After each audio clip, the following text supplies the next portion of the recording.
दोस्तों मैंने एक वीडियो बनाया था जिसपे मैंने सारे बेसिक स्टेप्स बताए थे, बट कई लोग इन स्टेप्स से भी अपना सिस्टम डाटा क्लियर नहीं कर पा रहे हैं। तो आज मैं आपको एडवांस स्टेप बताने वाला हूं जिससे 100% आपका सिस्टम डाटा क्लियर हो जाएगा।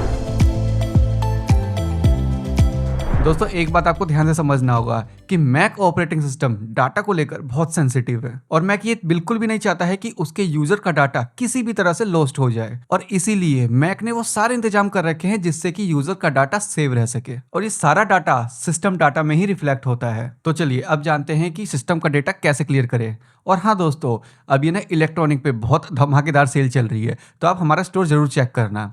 मतलब आप अमेजोन पे भी जा सकते हैं, लेकिन अमेजोन पे आप कितना सर्च करेंगे, है ना। तो हमारा स्टोर है, यहाँ पे सब चीज़ यहाँ पे हमने पहले से लिस्ट किया हुआ है आपके नीड्स के अकॉर्डिंग। तो आप वहाँ जाके देख लेना, अच्छे अच्छे डिस्काउंट लगे हुए हैं।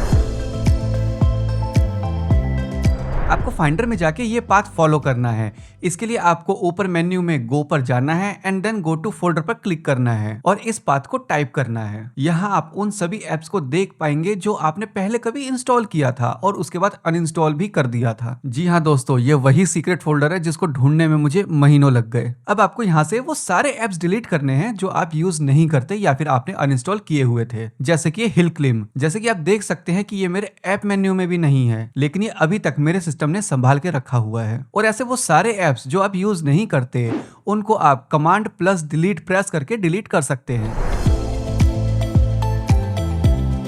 इसके बाद आपको सिस्टम के लॉग्स फाइल को भी डिलीट करना है। लॉग फाइल उन्हें कहते हैं कि मतलब जो भी आप सिस्टम पे काम कर रहे होते हैं ना, तो आपका सिस्टम उस पूरे प्रोसेस का एक फाइल बनाकर अपने पास सेव कर लेता है।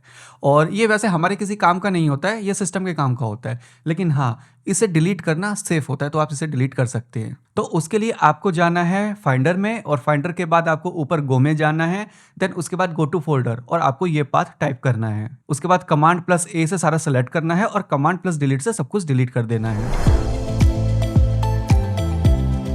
अगर आप आईफोन यूज़ करते हैं, मतलब कि आईफोन कभी आपने अपने मैकबुक से या मैक मिनी से कनेक्ट किया है, तो आपका सिस्टम भी ऑटोमेटिकली उसका बैकअप भी बना लेता है, तो आप उसे भी डिलीट कर सकते हैं। उसके लिए आपको जाना है Finder, then go and then go to folder. फिर उसके बाद ये पाथ आपको टाइप करना है and then delete all backups. लेकिन याद रहे, अगर आपने इसलिए बैकअप बनाया है कि फ्यूचर में आपको काम आएगा तो डिलीट मत करना, अदरवाइज आप डिलीट कर देना।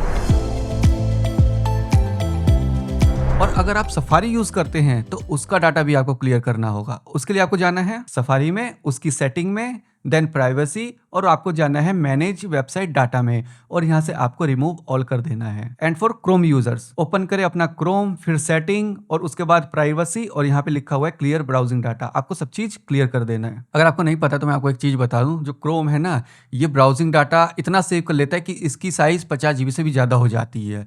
और वैसे आप सफारी यूज करो, वो ज्यादा बेटर है। और सफारी के लिए मेरा ये वाला वीडियो देख लेना, इसमें मैंने सारी टिप्स एंड ट्रिक्स बताई है। इसका लिंक या तो आई बटन में मिल जाएगा या तो नीचे डिस्क्रिप्शन में मिल जाएगा, आप देख लेना। लेकिन हाँ, इस वीडियो के बाद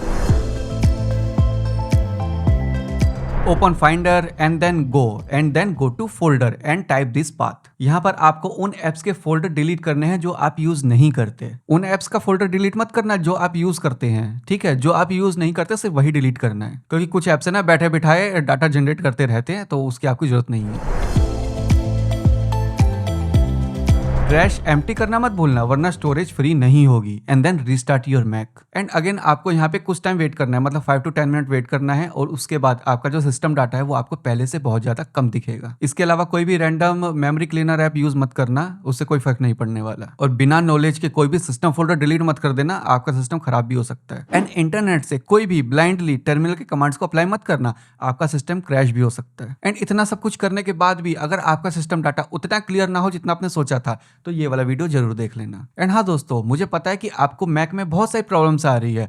आपको क्या करना है, कुछ नहीं करना है, आपको जस्ट मेरा मेंबरशिप ज्वाइन करना है एंड कमेंट में #मैकफिक्सिंग लिखकर अपना कमेंट टाइप कर देना है। मैं उस पर वीडियो बना दूंगा, सिंपल है। तो जल्दी से कमेंट करना कि आपको किस पर वीडियो चाहिए। मिलते हैं नेक्स्ट वीडियो में।